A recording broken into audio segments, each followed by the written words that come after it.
Bueno,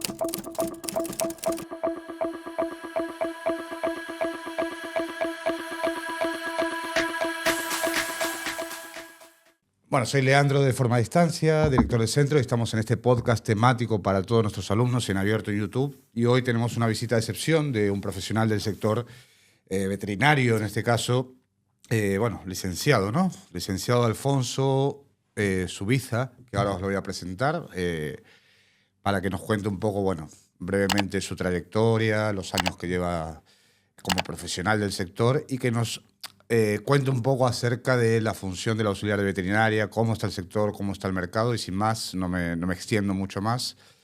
Te presento, Alfonso, darte las gracias por haber venido, sobre todo, favor enorme. Nos conocemos hace muchos años y viene a aportar ese punto de vista desde el facultativo, desde el profesional del sector, y que seguramente a nuestros alumnos le va a venir muy bien. Para adentrarnos en materia ya y no más intro y no más historias, ¿cómo está el sector del auxiliar de veterinaria hoy en día? O sea, ¿es fácil encontrar gente? ¿Es complicado? ¿Tenés mucha rotación en el sector? Cuéntales un poco a nuestros alumnos ahí. Bueno, hola, Leo, buenas tardes. ¿Cómo está el sector? Hombre, yo creo que moviéndose. Uh-huh. El sector es dinámico. Esto es como todo, cuesta encontrar cierto tipo de gente, pero como me imagino que en casi todos los trabajos. Es decir,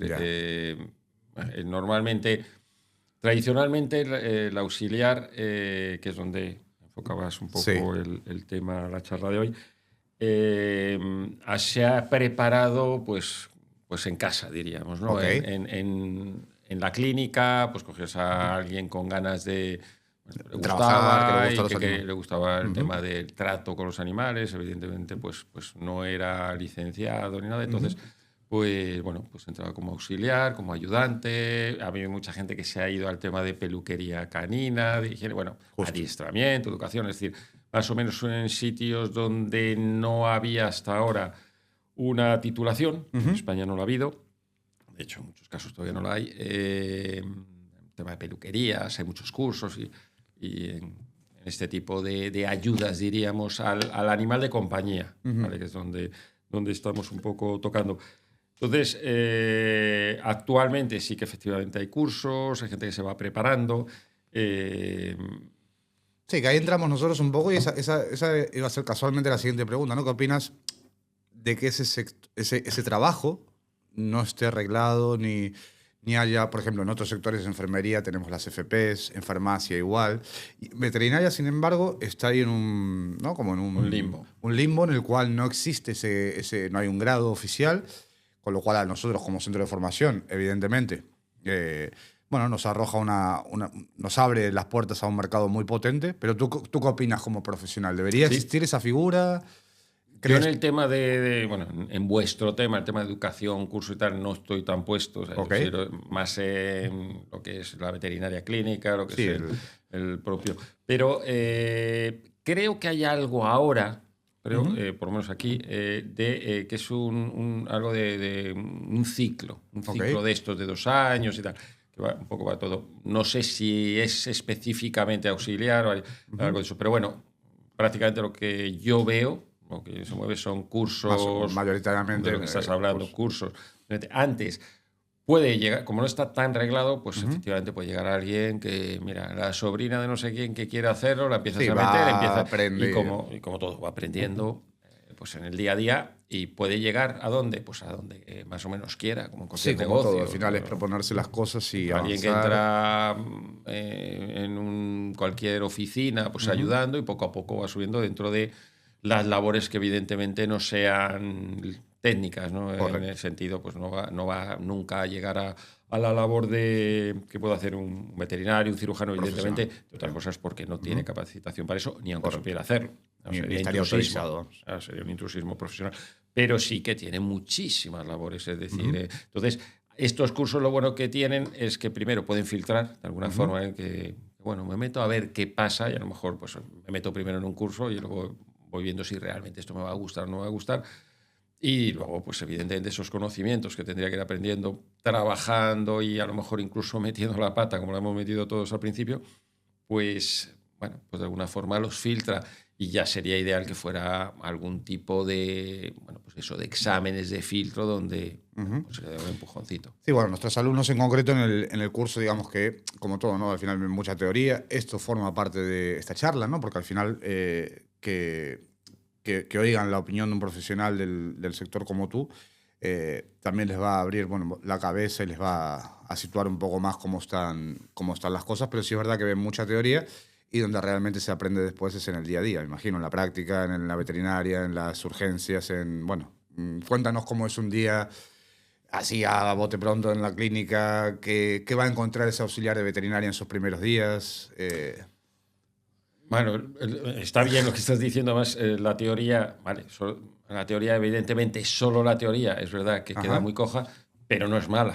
La teoría, evidentemente, es decir, si tú tienes que empezar y meterte a ayudar y no sabes lo que es algo, lo básico, te digo que tienes que saber el 100% de las cosas, pero no sabes lo que es desde una mesa de mayo hasta un tipo de pinza de disección, o, es que no es que, bueno, es lo mismo, no tienes que saber, pero bueno, un mínimo, unas ideas. Saber, de la teoría elemental básica. Claro, saber la técnica de sujeción de un animal. Todas estas cosas yo creo que son básicas, ¿no? Entonces, yo creo que ahí es importante. Luego, ¿el qué se va a encontrar?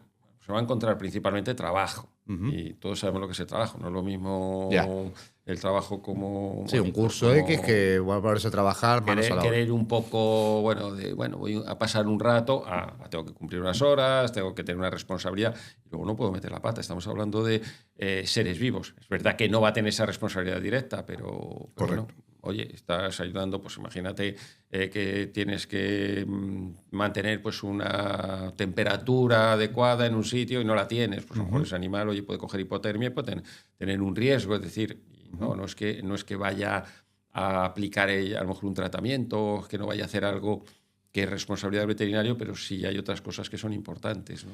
Independientemente de la función de ayuda al veterinario, es decir, esto que comentabas tú, ¿no? de pasar material y demás, también es importante, imagino, la parte comercial, ¿no? Es decir, al final toda veterinaria al final también tiene esa parte, ¿no? ¿O no? ¿Cómo lo analizas tú? Es decir, la parte de atención al cliente, de asesoramiento, es importante, ¿no? Atención al cliente, decir, claro, evidentemente.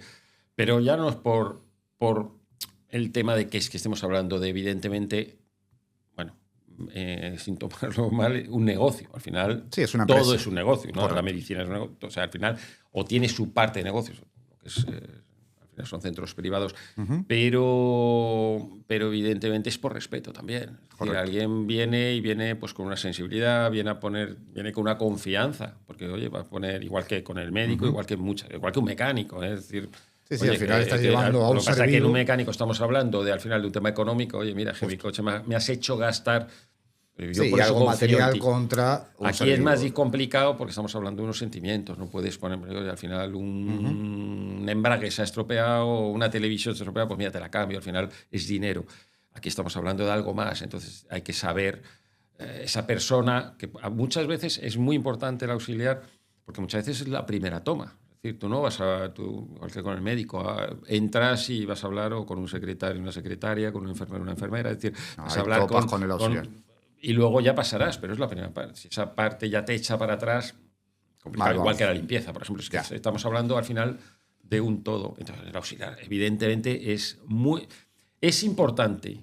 Y sobre todo remarcaría que puede llegar a ser muy importante. Muy importante. Es decir, es importante, evidentemente, pero puede llegar a ser extremadamente importante. Por lo que te estamos hablando, por filtro, por ayuda, También depende un poco de las labores que tenga en ese momento. En 3-4 pinceladas o ítems, ¿cuál sería esa función del auxiliar?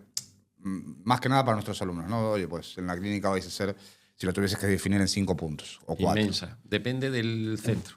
Claro, no es lo mismo, imagino que pasará en auxiliares de medicina y en enfermería, farmacia. Es decir, habrá por ejemplo, nosotros somos una clínica pequeña, ¿no? Estamos 2 veterinarios, entonces el auxiliar, no el auxiliar, todos hacemos un poco todo. Ok.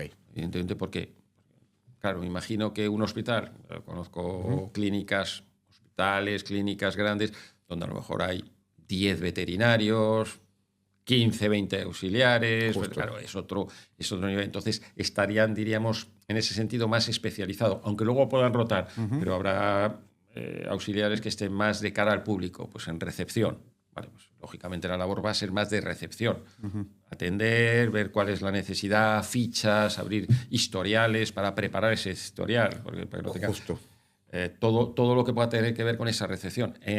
Cuando es un centro grande con varios quirófanos y tienes a un auxiliar de quirófano, pues a lo mejor ahí ya Claro, cambia eso me interesa que lo expliques también, la diferencia entre lo que es auxiliar propiamente dicho y el auxiliar clínico, ¿no? Es decir, hay Bueno, una... pero es un poco, claro. Es más centrado en la parte Yo creo que depende de la quirófano. labor que tenga. Yo creo que todos tienen que saber todo. Yo, por lo que tengo entendido, muchos, aunque te puedas especializar un poco o tener más horas en un sitio, normalmente al final rotas de alguna forma. Es decir, si un día Vas se te ayuda aprendiendo. o por cubrir una baja o unas vacaciones o cualquier cosa, que no sepas entrar siendo auxiliar en un quirófano, pues un quirófano es distinto. Evidentemente el material tienes que saberlo, tienes que saber cuándo puedes tocar y cuándo no puedes tocar. Es decir, las zonas estériles, a no ser que estés absolutamente estéril, con guantes estériles, no puedes tocar, ¿no? O sea, ahí sí que es auxiliar puro y duro, o sea, ayudas. Ya. Pero, Sí, bueno, el tema de higiene al final es común claro, a todo lo que es sanitario, ¿no? claro, Al final estás en la rama pero un sanitaria. quirófano es extremo. Es extremo. Claro, luego la limpieza, evidentemente. Luego, por ejemplo, en preparación en quirófano. Pues no es lo mismo lo que es la desinfección en un quirófano que pues en un mostrador o en una entrada, en una recepción, en una peluquería, en consulta. Es decir, yo creo que ahí es variado, es decir, es amplio. Importante también esto, bueno, yo a ti te conozco hace bastantes años, el tema de urgencias y demás, ahí entra la figura del auxiliar también, ¿cómo lo gestionáis en las veterinarias hoy? Porque seguramente nuestros alumnos se preguntan, ¿no? El tema de horarios, ¿cómo va? ¿De noche, urgencias, guardias? Eso depende del centro. Depende de ser privado o ser centro. Normalmente los hospitales suelen ya bien, es inherente la hospitalización y tal, suelen tener, antiguamente estoy hablando hace 20, 25, 15 años, la mayoría de los, por lo menos aquí en la zona de Galicia, la mayoría de los centros, incluso los pequeños, de alguna forma intentaban hacer sus urgencias. Okay. Y el diríamos el cliente, el propietario, el dueño, el tutor, como lo llaman ahora, de la mascota, así lo intuía, ¿no? Oye, ¿y las urgencias? Para tener en cuenta que estamos hablando de un... ¿Pero no había una obligación en algún momento? No. En hospitales sí, es decir, eso depende de que sea un consultorio veterinario. Okay. Tanto en cuanto estamos hablando de local en sí, las dependencias y también las obligaciones. Correcto. Es decir, por ejemplo, un consultorio o una clínica no tienes por qué tener hospitalización. Correcto. Vale. Ya luego sí, pasa, esa parte la ven los alumnos luego en el pasa curso ya de... pues, a ser clínicas veterinarias, a ser hospitales. Entonces, en los hospitales, según tengo entendido, yo no trabajo en hospital, si ya necesitas, pues eso, esa... Sí, cumplir la normativa que te exigen. Pues tener urgencias y tal. Entonces, sí que es verdad que la tendencia un poco ha sido a que las clínicas pequeñas, pues cada vez atienden más lo que es clínica, lo que es... sería un poco pues, como la medicina general, aunque haya especialistas también en ciertos, pues, algún tipo de especialista, y que se concentre más el tema de diplomados, pues ya a otro nivel y con diríamos, una constelación ya de varios especialistas en un hospital con esas urgencias. Entonces ahí sí que realmente yo me imagino que sí que rotan, ya tienen por la noche y tal.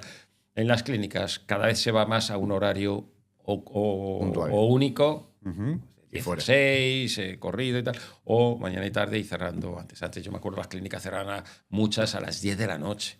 Yeah. Eso ahora es que no tiene mucho sentido. Cuando está uno o dos veterinarios, que no das abasto, por lo cual al final va en detrimento de la atención. Correcto. Y los auxiliares, pues un poco va con el van horario de la mano, también, me imagino. Son como cualquier negocio, ¿no? Al final es rotación, fijar horarios y demás. Vale, esta pregunta igual es una tontería, pero me viene a mí a la cabeza, porque tengo esa duda, ¿no? El tema de animales exóticos. Todas las veterinarias, bueno, está en la carrera de los estudiantes y tal, pero todas las veterinarias atienden todo tipo de especies. No. ¿Cómo? Eso es particular. No es lo mismo, un poco la evolución que ha habido del mercado. Del mercado en el sentido no del mercado monetario, sino del mercado a donde nos ha llegado las exigencias un poco de pues bueno, de cada persona, de cada propietario. Entonces, un poco la tendencia ha sido a la especialización en ese sentido. Es decir, antes sí, un poco No todas atendían exóticos, pero muchos atendíamos exóticos. La mayoría, diríamos, sobre todo, a qué nivel, ¿no? En las grandes ciudades empezaron a especializar, empezaron a aparecer clínicas solo de exóticos o especialistas principalmente en exóticos, aunque pudieran atender otras. Ahora hay solo de exóticos. Entonces, normalmente, depende un poco para lo que sea, claro, no es lo mismo atender una dermatitis en un conejo, sí, unos hay cosas hongos, que serán comunes, más o menos. No tiene que ser una gran especialización a cosas un poco pues, más especializadas y tal. Entonces, normalmente, no solamente por el propio dueño de la mascota, sino también por el propio veterinario, porque realmente al final es un poco un marrón, ¿no? Como se dice. Entonces sí que se suele intentar derivar. Es más, hay clínicas ahora mismo exclusivas de gatos, por ejemplo, ya no de exóticos, de gatos. De gatos. Solo se atienden gatos. Focalizado ahí. Claro, hay que tener en cuenta que si tú estás en una consulta de gatos y en el fondo, en la habitación de al lado hay un perro ladrando, son distintos tipos de ambientes, son distintos tipos de instalaciones. Entonces hay clínicas especializadas solo en gatos, ¿no? O sea, no solo en animales. Y sin salirnos del tema exóticos, ¿qué opinas? Bueno, porque evidentemente están las especies autorizadas y demás, pero todo este drama que hubo, ¿no? A nivel mundial, no solo en España, de gente que por desgracia pues cogía animales raros o de otros países. ¿Qué opinión te merece? Bueno, imagino ya la respuesta, que fue un drama. Claro, es que no tiene sentido, un drama, pero... ¿O qué es que yo creo que mucho eso ha ido por esnovismo, o sea, por la tontería. Yo cojo, ¿no? Claro, yo quiero tener un mono. Yo quiero, ¿qué mono es? Bueno, ya, pero es que... ¿Qué tipo de...? Claro, ¿qué cuidados puedes dar? ¿Qué ambiente le vas a tener tú a ciertos animales o otros animales que tienes? Hombre, a mí no me gustan, es un tema muy personal, a mí no me gusta mucho pues, las aves enjauladas, no me gustan mucho los animales metidos en una pecera de 40 centímetros que no puede. Tampoco le veo, personalmente, ahí sí que habrá criterios para todo, no le veo mucho la gracia, pero bueno. Porque dice, bueno, pero tienes un perro, ya, claro, o un gato, pero es que es otra cosa, no está enjaulado, no lo sacas, convive contigo. Yo no sé, pero bueno, sí que es verdad que la evolución ha sido primero ya legal, está prohibido. Tú no puedes tener un animal cogido, un loro, por ejemplo, que no puedes coger un loro traído de Venezuela, por ejemplo, que están ahí o en la selva, pues cogerte uno y traértelo para acá. Eso está absolutamente prohibido. Ya no solamente penalizado. Está penalizado, sí, no. Bueno, por supuesto, es tráfico de animales, está penado, pero es que tampoco lo puedes tener. No es que ya lo traigas, es que tampoco lo puedes mantener aquí. Tú para eso tienes que tener, en este tipo de especies, tienes que tener lo que se llama el CITES, que es un certificado de cría. Entonces, esos animales los puedes tener si los has comprado porque con este tipo de certificado y has sido criado en cautividad, es decir, has sido criado para eso. No puedes coger un animal de un bosque, de la selva y tal y meterlo en una jaula. Bueno, hace poco un caso de un youtuber y demás, igual Lucas se acuerda, ¿cómo era el chico este que se fue a ver a Fran de la Jungla? Plex. ¿Y el animal cómo era? Una cachi... Bueno, un animal rarísimo, tal. No sé cómo lo adquirió. O sea, a su casa le llegó en una caja, parecía un envío de Amazon aquello, ¿no? O sea, no entro ahí a... Bueno, tengo mi opinión personal, que eso está fatal. Pero sí es verdad que en los últimos años se produjo ahí un drama a nivel, serpientes sobre todo, y cosas rarísimas. Sí, de todos los animales y muchas incluso en peligro de extinción. O sea, es que hay... Yo no le veo mucha gracia, la verdad, personalmente, pero es que luego, aparte, pues las leyes te pueden gustar o no, pues en el principio hay que cumplirla, ¿no? Entonces, si no, pues te tendrás que atener a las consecuencias. Pero eso, no sé, como aquí no puedes tener un arma, no sé que tengas una licencia, pues bueno, pues yo no tengo un arma, no pasa nada, ¿no? Si pudiera tenerla, pues no sé si la tendría, ¿no? Pero es que no me lo planteo con la puedo tener. Pues no puedo tener una serpiente. Hay serpientes que se podrán tener, o sea, eso ya es un poco verte. Antes de adquirir una mascota, pues tienes que mirarte sentido común. Claro, ver qué legalidad es como un coche. Me quiero comprar un coche, pero tú no puedes, tendrás que comprar un coche homologado en España. Correcto. O que puedas homologarlo, porque si no, que vas ilegal toda tu vida. Pues. ¿Qué fue lo más raro que viste en la clínica? Bueno, a nosotros nos ha llegado demasiado raro, ¿sabes? Nosotros también estamos en la zona de Culleredo, del Burgo y tal, y tampoco... Sí, no hay mucha... Claro, se veían, a mí en los congresos y tal te contaban compañeros, pues en Madrid, en Barcelona sí que se veían cosas muy raras, serpientes, pues bastante raras y tal. Pero bueno, yo creo que en general estamos hablando de las anécdotas que decías tú que salen, pero realmente yo creo que la mayoría de la gente pues es coherente. Sí, por desviar un poco. Sí, pero que la inmensa mayoría, por lo cual no te llega. Es decir, sí llegará a alguien, ¿no? que leen estas cosas. Pero realmente yo no he visto cosas así especialmente raras. Especialmente ¿no? extrañas.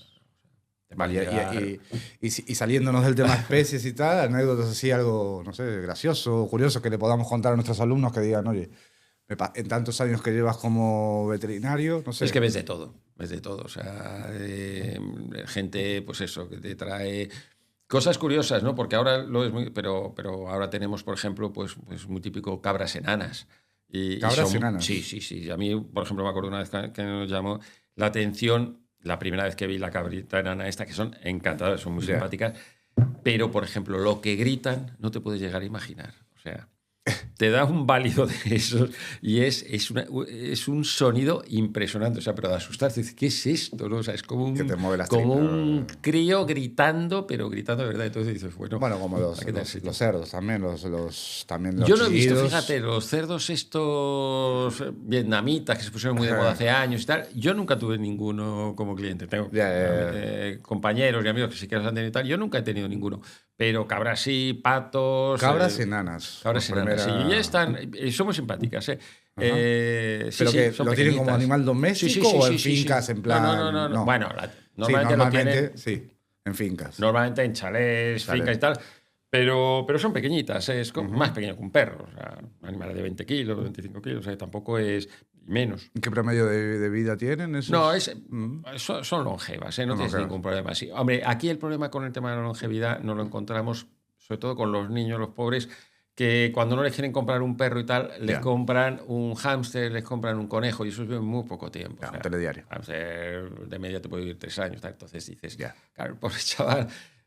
Pero bueno, también lo asumen desde la longevidad que tiene y tal. Un conejo vive más, pero muchas veces, en teoría te pueden llegar a los 7, 9 años, pero bueno, muchas veces, pues como tienen problemas de obesidad, porque no lo sacan, no hacen suficiente ejercicio y tal, pues a lo mejor a los 5 años, 6 años ya se les muere y todo. Realmente al final es un compañero para ese chaval y ahí tienes problema. Hay problemas, ¿no? Bueno, esa parte creo que puede interesar a nuestros alumnos también a la hora de la parte del auxiliar, ¿no? Antes tocabas el tema del apoyo emocional a esa familia, ¿no? Que lleva su mascota, que al final forma parte de la familia.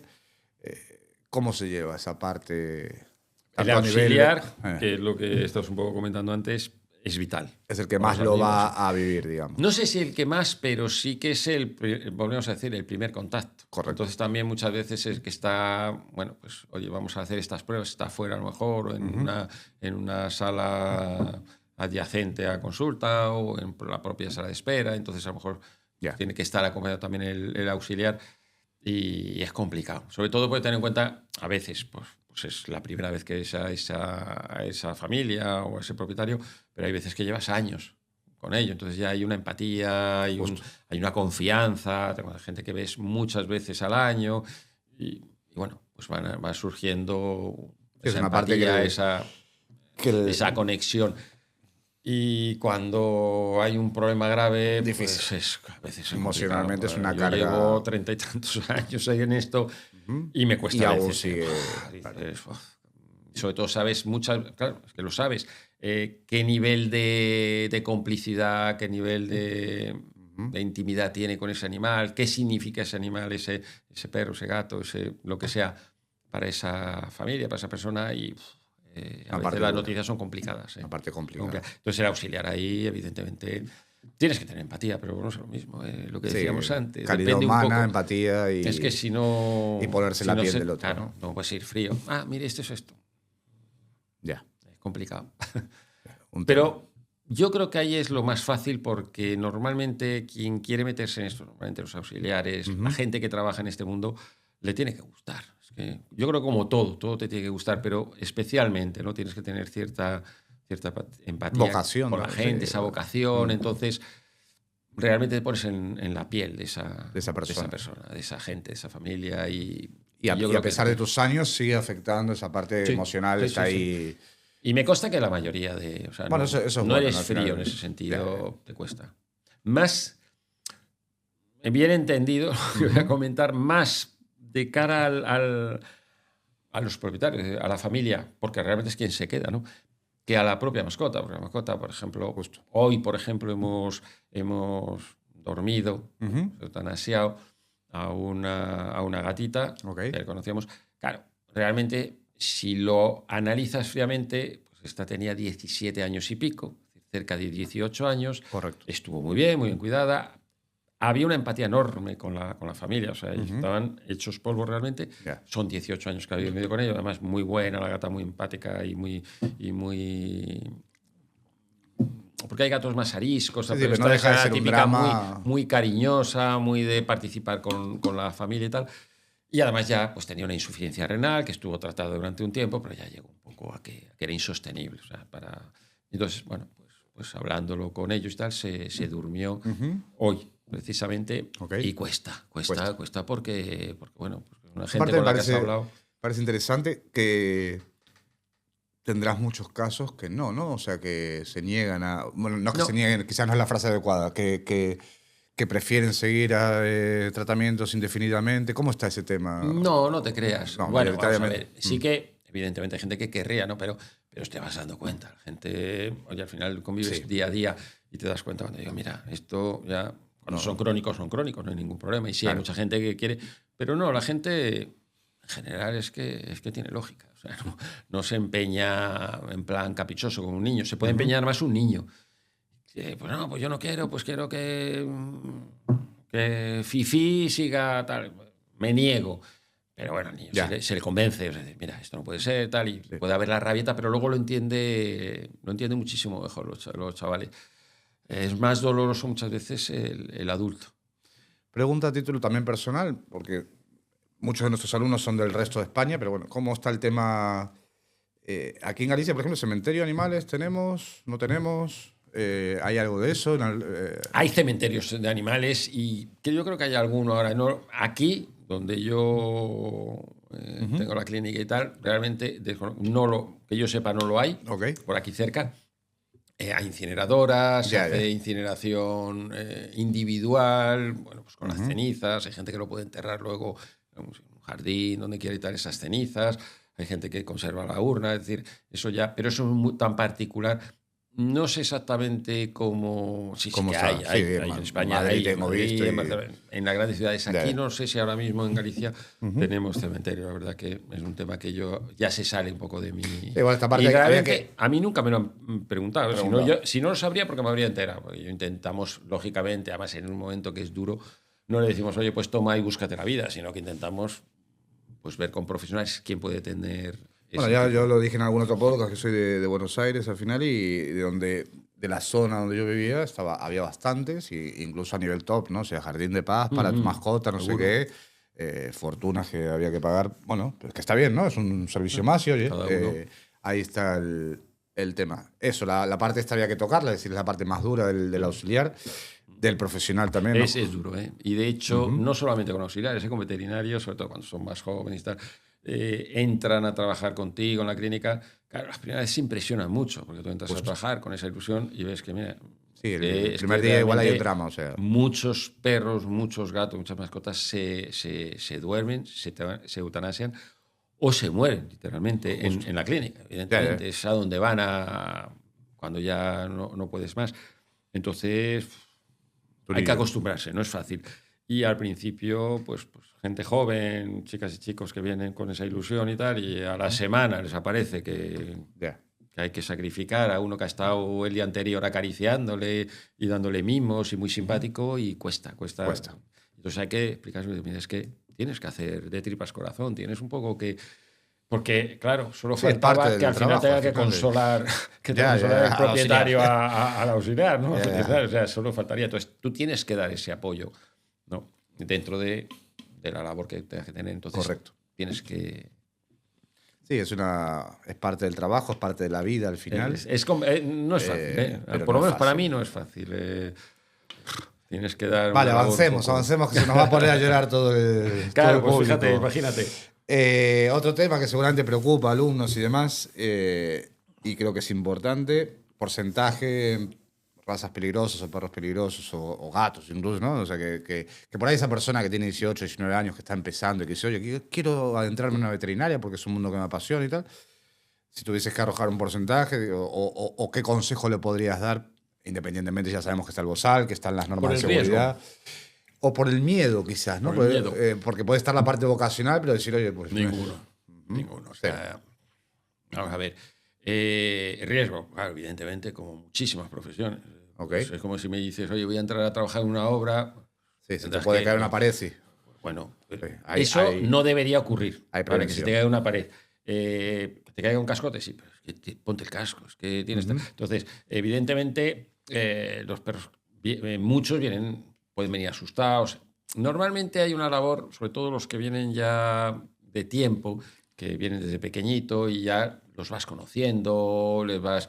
Muchas veces yo siempre le comento a la gente que si puede por tiempo y por disposición acercarse, no para poner una vacuna, no para cortarle las uñas, no para hacerle algo que no le gusta al perro, sino para hacerle algo que le gusta, es decir, entrar, acariciarle, darle un premio. Sí, que asocie la veterinaria como algo positivo. Como algo, bueno, pues voy ahí, es un juego y bueno, pues me van a dar mimos. Y que no siempre que entro me va a dar algo malo. Entonces tú ya lo vas conociendo. ¿Hay perros agresivos? Sí. ¿Hay perros que muerden? Sí. Bueno, hay una frase que dice, no hay perros agresivos, ahí vamos, no sé cómo es la frase. No hay perros agresivos. Sí. Vamos a ver, evidentemente hay perros agresivos. La agresividad no es, soy agresivo y punto. Es agresivo ¿por qué? Hay agresividad por miedo. Hay agresividad territorial, que no es el caso, porque eso suele ser en su finca, en su casa y tal. Pero hay agresividad por dominancia, hay agresividad por mucha... La mayoría de las que vemos en la clínica es por miedo. Es el típico perro que es que realmente tiene mucho miedo. Entonces hay que saber, tampoco tú puedes entrar a un perro, me da igual el tamaño, que sea pequeñito y de repente, venga, te echo la mano y te pongo una inyección. Oye, tío, la mano, métetela donde quieras, pero a mí no me toques. A mí no me toques. ¿Y cómo me defiendo? Es decir, al final lo de la agresividad no es tanto agresividad, soy reactivo a algo que tú me haces. Entonces, a ti se te echa alguien encima y lo primero que intentas es defenderte y a veces la defensa es atacando. Pero hace exactamente lo mismo. Entonces hay que conocerlo y hay que ver, porque si tiene miedo no me lo agarres, le plantes encima de una mesa, lo amordaces, lo tal y empiezas a pinchar. Bueno, claro, ese perro que quieres, claro que intentará morder, pero es que no se debe hacer eso. Y eso se aprende y eso se ve. Es decir, tienes que intentar pues, primero ponerte a su altura, a lo mejor agacharte, estar con él, ponerle la mano, darle un premio, a ver si... Es decir, tienes que perder un poquito de tiempo. Pero eso, y esa labor la hace más el auxiliar. Volvemos a lo mismo del principio, porque es un poco el que tiene esa primera toma. Es la primera toma de contacto, ¿no? Bueno, el otro día nos pasó también con eso, con el... Oye, sobre todo perros que vienen con mucho miedo. Hay muchos que ya a lo mejor los han cogido con 4 meses y no estaban socializados. Entonces ya es un perro que ya le ves los ojos, la mirada, Entonces, no le vayas a hacer todo hoy. Claro, vete de a poco. Dale un bebé, incluso a lo mejor no entra ni a consulta. Y entonces me acuerdo que le dijimos, bueno, pásate si puedes, mañana, pasado, cuando puedas, aquí, y así le damos un premio. Para que se vaya acostumbrando, le damos un premio. Entra, se le da un premio, el tío entra con miedo, pero luego sale diciendo, bueno, pues, coño, no está mal, esto está muy bien y tal. Y efectivamente vino al día siguiente, los 2 días, y ahora, venga, para que lo del premio y tal, pero viene sin perro. Claro. Fue un poco, es una buena anécdota esa, ¿eh? O sea, claro, no, vamos a ver. O sea, espera, recapitulemos porque igual se lo perdió nuestro público. Vamos Arranca otra vez porque esta es mundial. Sí, no. O sea, fue un despiste un poco, fue a lo mejor un malentendido, ¿no? Oye, vente.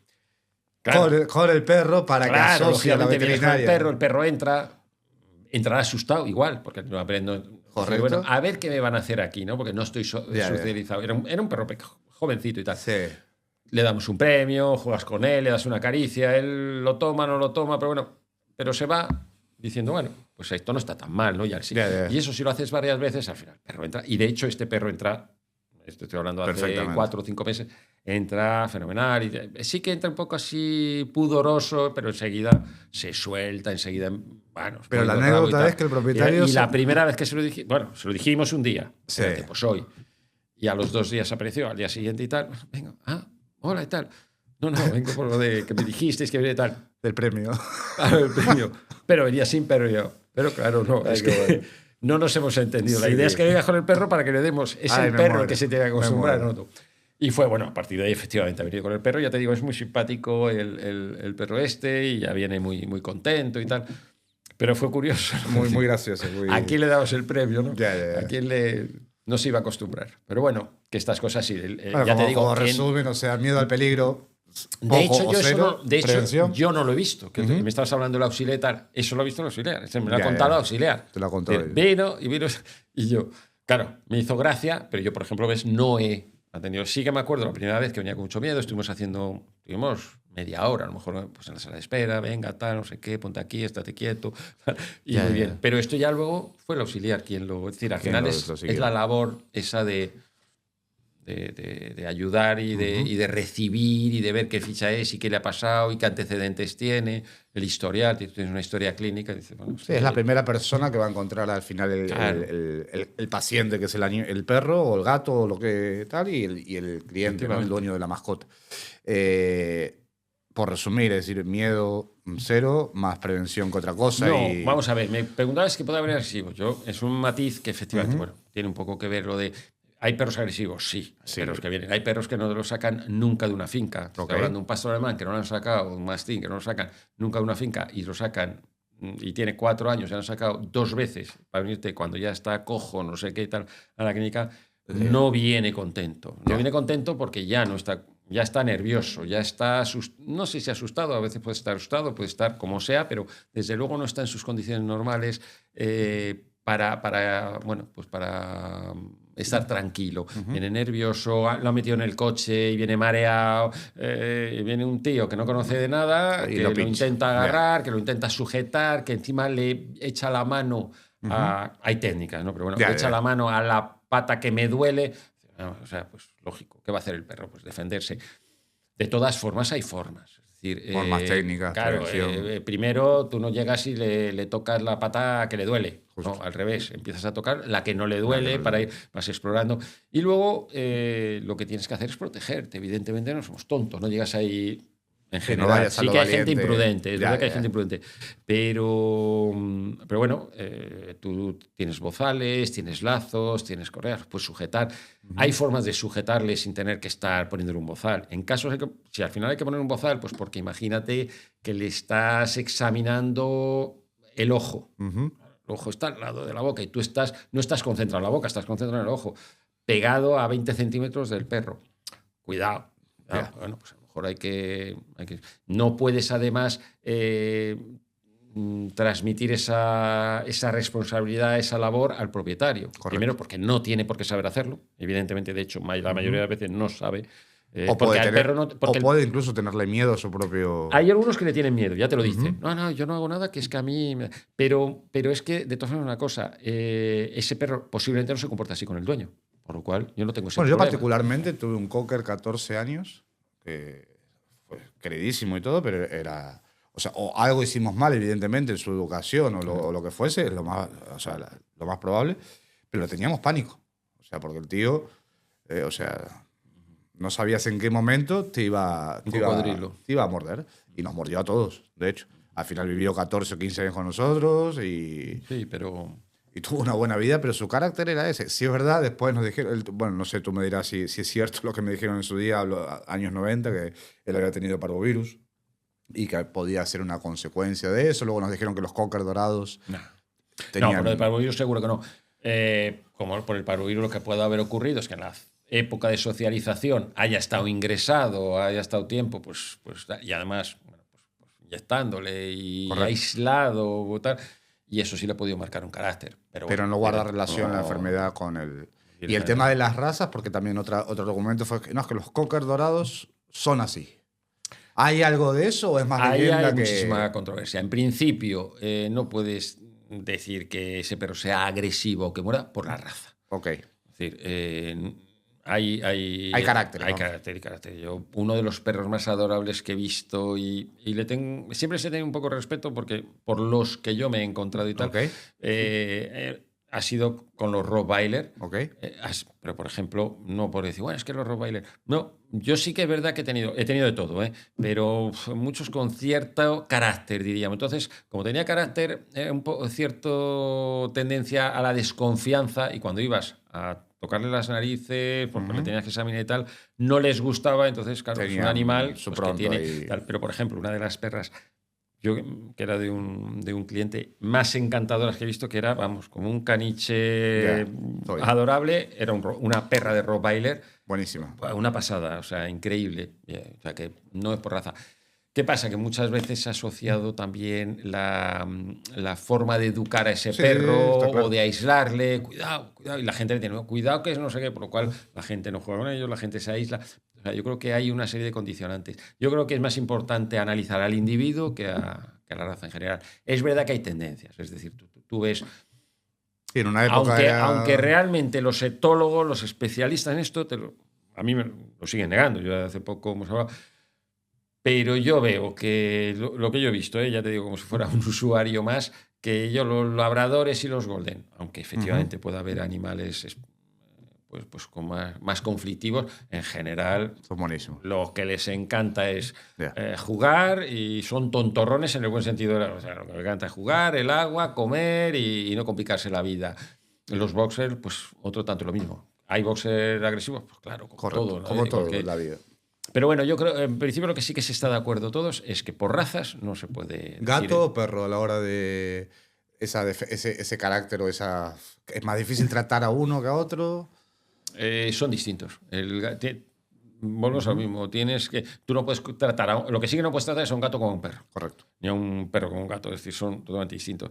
Pero bueno, tienes que poner sus condicionantes. El gato, como ya empiece a... Dice más hasta bravo aquí. El gato, ¿no? Es más... Como diga, depende del gato. Pero como diga hasta aquí, no intentes...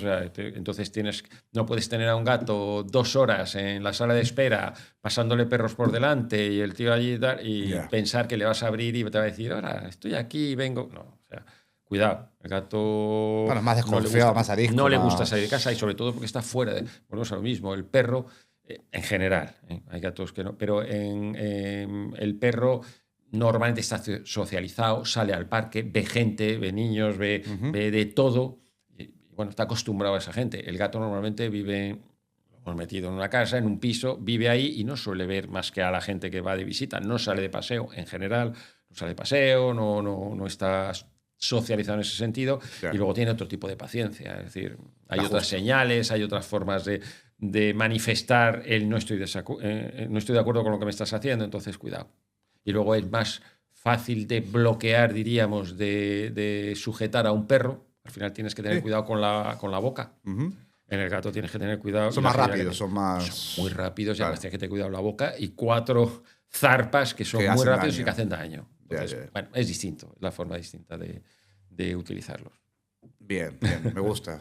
Me parece súper interesante. Por ir cerrando, 2 temas puntuales, que igual me meto en camisa de 11 varas. ¿Cómo definir un poco ahí el tema de lo que es obligatorio, el microchip, seguro? Esa parte me gustaría que la expliques. Sí. Hoy en día, cómo está la legislación y demás. Sí. Ahora mismo el microchip es obligatorio en todos. En todos.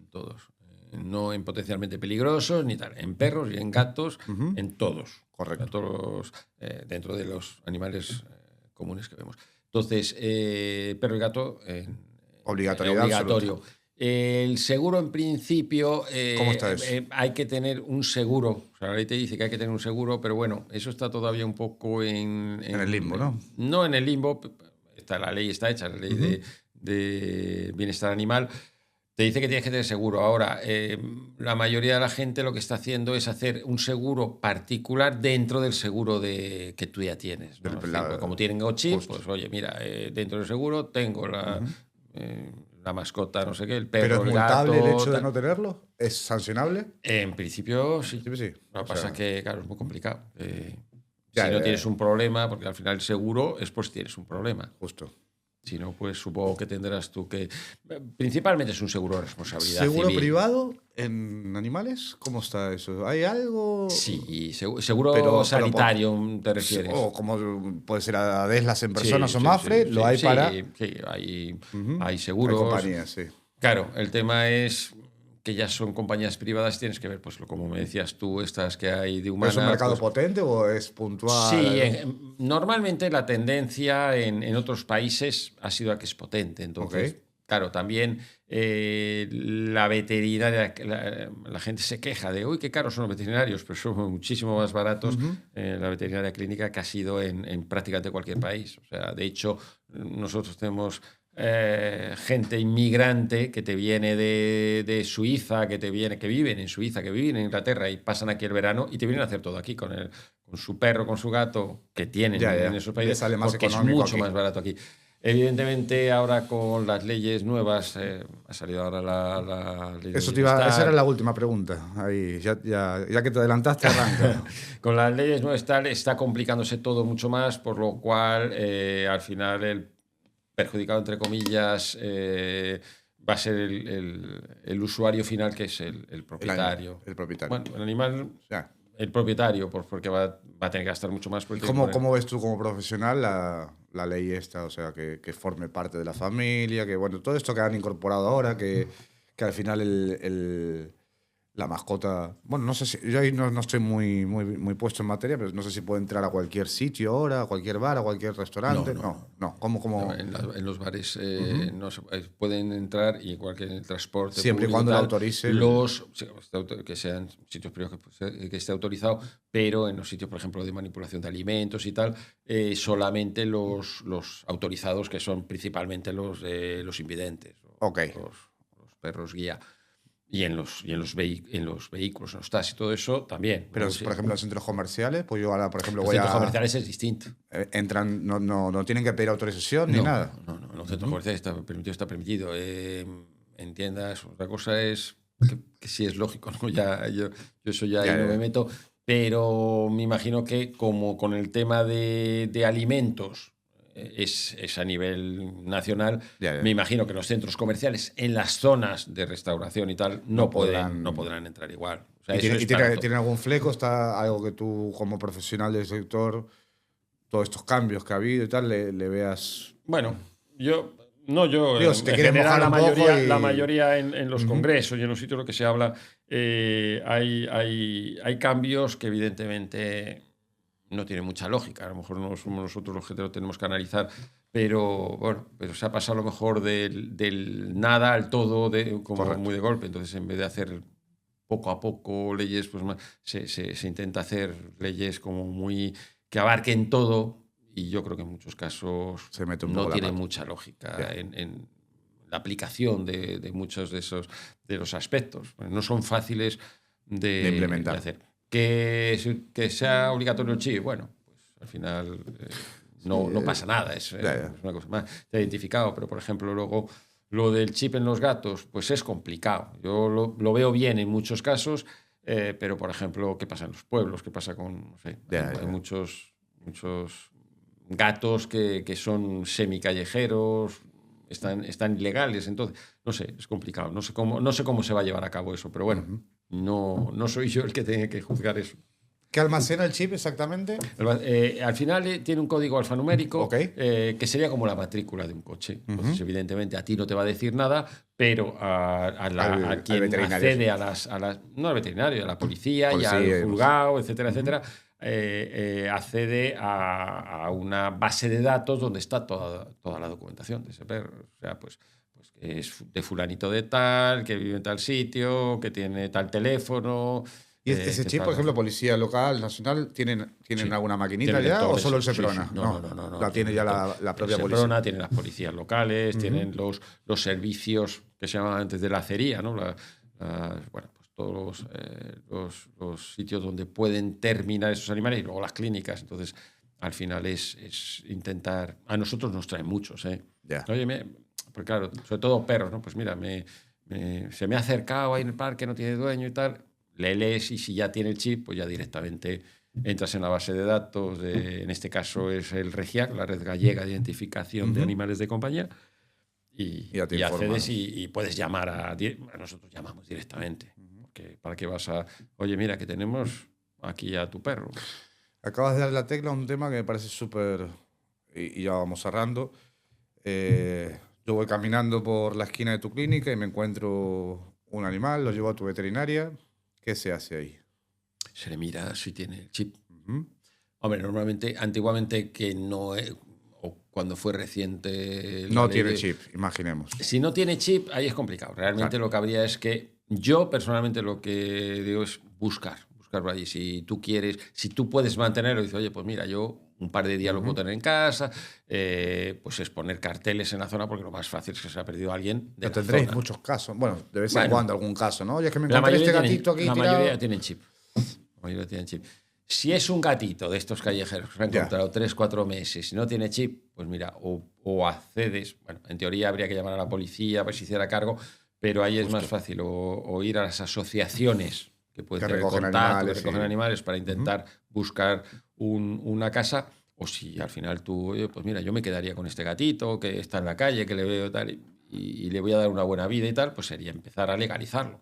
Sería primero desparasitarlo, ver que está en buenas condiciones, hacer un chequeo, un control, y si está todo bien, entonces ya sí podría acceder a ponerle el chip, porque evidentemente hemos dicho que no lo tenía, y bueno, y legalizarlo a su nombre, o sea, se lo quedarían. Si no, pues ya te digo, habría que intentar buscar. Al final se buscan, a través de redes sociales, a través de asociaciones, a través de cómo sea, se suele buscar gente. Para... O sea, por la respuesta de antes, entonces, no hay mucho abandono de animal. Hay muchísimo. Muchísimo. Hay por desgracia, sí, ¿no? Sí. Y esto que se ve a veces en la tele, ¿no? Sobre todo en Navidades, que le regalan y después es así, literal. Hombre, yo me imagino con el tema de la obligación del microchip y tal, será más complicado, porque yo puedo saber de quién es y tal, pero bueno, ten en cuenta que a lo mejor el cachorro se lo han regalado con 2 meses, sin chip, a lo mejor han pasado 2 o 3 meses, no se lo ha puesto todavía, y ahí lo podría abandonar, porque no va a haber forma de saber de quién era, porque no tiene el chip todavía.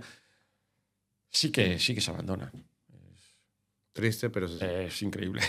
Yeah. Es increíble, pero ya más perros de raza, y luego está el tema de los perros de caza. Yo tengo el perro, pero no me sirve, evidentemente, de caza. Pues eso hablamos drama, de los malos cazadores. Entonces, si el perro no caza, pues lo dejo y cojo otro. Sí, hasta que sigue cace. Siendo así, o sea, esto de los galgos que aparecían por ahí y tal. Pero, bueno, eso pasa, eso aquí yo no lo sé de primera mano, porque aquí no se da. Aquí no hay esa caza con galgos y tal. Eso se da, creo que más por la zona de Andalucía, por el sur y tal. Entonces creo que pasaba. No sé si está pasando, pero sí que hay muchos abandonados. Las asociaciones, yo sí que he escuchado, porque ahí sí que te metes si tienes el interés en asociaciones de estas de acogida y tal, y siempre están buscando gente. O sea que sí que hay. Las asociaciones estas están siempre petadas, están siempre buscando gente, por lo cual, evidentemente, sí que hay. Y luego, bueno, último tema también, que, a ver, al final son temas que no son, o sí están relacionados, nuestros alumnos al final van a trabajar como auxiliares de clínica, veterinaria y demás, pero bueno, es por mezclar temas sociales y demás, que creo que a nuestros alumnos le van a servir. Hace poco veía, es por hilar esto con tema mafias de animales, hace poco vi no sé si fue equipo de investigación o qué, de un hombre que traficaba con sangre para transfusiones. Sí. Creo que te habrás enterado, ¿no? O sea, otro drama. Pero bueno, al final, como todo en la vida, imagino que habrá, por desgracia, abandono, trata de animales, es decir, de sí, tráfico. Sí, lo que pasa que si no estás metido en el tema ese, es como el tema de droga. Pues, está a la orden del día. Sí, ¿no? lo vemos como de lejos, pero está ahí. Pero, claro, está ahí y tal, pero yo no tengo ni idea. O sea, me dices, oye, ¿cómo consigo ahora? Tengo ni idea de quién tiene que ir, pues me imagino que será fácil, no lo sé. Imagino que habrá sitios preguntando al final, pues no. Sí, pero por desgracia existe, pero no lo sé. No lo sé. Y evidentemente está, pues seguro que lo habrá. Y además, oye, pues para eso está el SEPRONA y tal. Siempre que hay negocio, cualquier tipo de negocio, hay desaprensivos que se dedican a eso. Yo lo conozco, pues claro, al final nosotros estás en tu clínica, en congreso y tal, pero no es un tema que lo veas. Y evidentemente no te lo van a decir. Antes decías asociaciones y perreras, lo mismo, ¿no? Es decir, bueno, sí, no es exactamente lo mismo. Son asociaciones, son las normalmente sin ánimo de lucro, pues que las perreras normalmente son concesiones de ayuntamientos o de comarcas que tendría su obligación. Es decir, la perrera realmente, o lo que llamamos antes la perrera, la lacería y tal, tiene la obligación de recoger. De recoger a ese perro abandonado, se lo ha cogido la policía, ir allí, recogerlo, ingresarlo, diríamos, en esas jaulas o en esos lazaretos, lo que tengan para dar. Y si tiene chip, lo mismo. Pues ¿Funcionan bien? ¿Están funcionando bien? ¿No? ¿Sí? No, ni idea. Sí, supongo que sí. Yo tampoco estoy. Depende del ayuntamiento, depende de la concesión. Claro, eso yo creo que depende más de la concesión al final es un semi-privado. ¿no? Son privados con concesiones públicas, ¿no? Pues habrá de todo, claro. Normalmente cumplen su función. Las asociaciones normalmente lo que hacen pues son gente que intenta. No tiene esa obligación, pero bueno, pues normalmente sí tiene esa devoción de intentar. Pues ese perro abandonado, cogerlo, intentar buscar una casa, es otra cosa, ¿no? O sea, realmente lo que hablábamos antes, esta concesión al perro, lo que sí que necesita es un poco un tema más legal, un tema de cojo al animal, le busco el chip, me pongo en contacto con el propietario, y con los que no tengan chip, lo que sea, pues sí, pues yo me imagino que ya estarán en contacto con asociaciones o ellos mismos actuarán como esas asociaciones. Pero realmente las asociaciones no tienen esa obligación, no están cobrando realmente. Pueden tener subvenciones, pero no están cobrando normalmente de los socios y tal. Última, y ya ahora sí que nos despedimos. Guarderías, ¿qué opinas? Guarderías caninas, bien, es un servicio... Todos los servicios que tengan, luego los usarás o no. Eso, hombre, imagino que cumplirán su función, que bien. Y ahí estamos... Hay hoteles, que son hoteles, guarderías... yo, por lo que conozco, sí, yo conozco algunas que funcionan muy bien. Yo me imagino que... nosotros particularmente fuimos a una hace poco y muy bien. En general va bien. Y volvemos a lo mismo. El mercado, lo mismo. Es decir, los comentarios, el boca a boca, el repetir. Si empresa, que ha estado bien, pues recomendarás a alguien, oye, vete ahí. Nosotros no somos mucho de recomendar, oye, vete a este sitio, porque al final adquieres una responsabilidad. Porque yo no soy un particular que le diga, pues mi perro está. Yo estoy como clínica diciendo, oye, pues si tú me lo recomiendas y si luego tienes un problema, pues yo no soy responsable, yo no estoy ahí, yo no conozco. Es decir, no tengo asociación, no tengo una sociedad con nadie. Entonces, sí decimos, mira, la gente está contenta con esto. Y tú verás, o sea, así que sí o no. Ni ponemos bien ni ponemos mal a nadie especialmente. Porque... Bueno, imagino también que la formación del auxiliar veterinario, esta parte teórica, práctica, también va de la mano ahí. Es decir, nuestros alumnos pueden encajar también en ese perfil que puede buscar una guardería canina, que al final necesita ese conocimiento de los conceptos elementales, básicos de esa atención al animal, ¿no? Claro. Creo que es positivo. Y poco más, no sé si te animas tú. A mí me gusta siempre que el invitado despida el podcast. Esa es tu cámara, 4 pinceladas para nuestros alumnos, auxiliares veterinaria, que están formándose o por dar ese paso de decir, oye, me gusta este sector, quiero adentrarme. 4 pinceladas, empatía, vocación, o sea... Bueno, pues un poco el resumen que hemos hablado es, como en todos los trabajos, se va cogiendo experiencia, pero te tiene que gustar, tienes que saber en el mundo que te metes, tener una vocación, que te guste evidentemente los animales, que por cierto hay una cosa que siempre me ha molestado mucho cuando dices que eres veterinario, eres auxiliar, que sea decir, ay, te gustarán mucho los animales. Bueno, pues en este caso sí o no. Pues un profesional, otra cosa es que te guste decir, un mecánico le pueden gustar las carreras de coche o no, es decir, no tiene por qué ser está pero bueno. Pero sí que es verdad que te tiene que gustar el ambiente, el mundo en el que te metes, lo que decías tú, pues tiene ciertos riesgos, ¿no? Que al final estás donde te apetece estar. Formarse, como todo, cuanto mejor te formes, cuanto más teoría, aunque habíamos hablado antes de la teoría, y cuanto más te metas en el mundo, más práctica vayas haciendo, pues evidentemente más a gusto vas a estar y poco más. O sea, tirar para adelante. Tirar para adelante, sí. Muchas gracias, Alfonso, por tu visita. Creo que le va a venir muy bien. Nosotros, aparte de la teoría, brindamos prácticas, es decir, gestionamos veterinarias en toda España para que hagan hasta 150 horas de prácticas formativas, no remuneradas, pero para que... Es como que abrimos una puerta a ese alumnado, ¿no? Para, oye, si lo haces bien, tienes actitud, presentismo y demás, al final, y la clínica justo necesita contratar a alguien, pues es una puerta de acceso a esa posibilidad. No prometemos trabajo ni mucho menos, pero ahí está. Nada, darte las gracias enormes por habernos visitado, por haber explicado desde los ojos de un profesional, de un veterinario, que ya son palabras mayores, pero está ahí. Él lo dijo cuando empezó el podcast, ¿no? Se puede empezar por ahí y se puede llegar hasta donde se quiera, es decir, con formación, con ganas. Ahí está, el campo, el mundo está abierto a los que tengan ganas y a los valientes. Así que poco más. Muchas gracias.